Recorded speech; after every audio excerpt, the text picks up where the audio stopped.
নমস্কার, আমি স্বপন। নিউজ নয়া ভারতে আপনাদের সকলকে স্বাগত। এই মুহূর্তের আরেকটি বড় খবর, পশ্চিমবঙ্গের রাজ্য সরকার, শুভেন্দু অধিকারী সরকার, তারা খুব দ্রুততার সাথে সিদ্ধান্ত নিচ্ছেন। পশ্চিমবাংলার জনগণনার কাজ তারা শুরু করতে চলেছেন।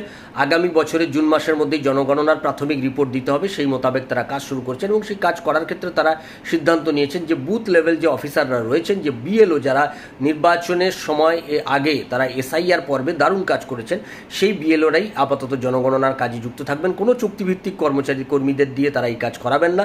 বিএলওদেরকে এই মূলত দায়িত্ব দেওয়া হবে, অর্থাৎ বিএলওরা প্রাথমিকভাবে যে কাজটা করবেন বলে আমরা এখনও পর্যন্ত জানতে পারছি, অন্নপূর্ণা ভাণ্ডারের ফর্ম দেওয়ার কাজ যেমন বিএলওরা করবেন, তার পাশাপাশি বিএলওদের আর একটা বাড়তি দায়িত্ব, এবং সেটা খুব গুরুত্বপূর্ণ দায়িত্ব, জনগণনার কাজে যুক্ত হয়ে যাবে এই বিএলওরাই তাদের কাছ থেকে যে তথ্য আসবে সেই তথ্য থেকেই আগামী দিনে পশ্চিমবাংলার প্রাথমিকভাবে জনগণনার কাজ আগামী জুন মাসের মধ্যে কমপ্লিট করে কেন্দ্রীয় সরকারের কাছে সেই রিপোর্ট পাঠানোর পরিকল্পনা করেছে রাজ্য সরকারের পক্ষ থেকে।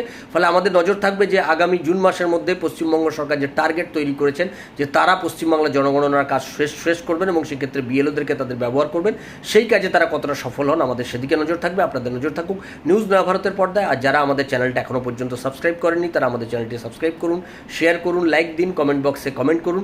আর যারা আমাদের ওয়েবসাইটটা এখনও পর্যন্ত দেখেননি, তারা ওয়েবসাইটটি দেখার জন্য গুগলে গিয়ে সার্চ করুন নয়াভারত 24x7.com।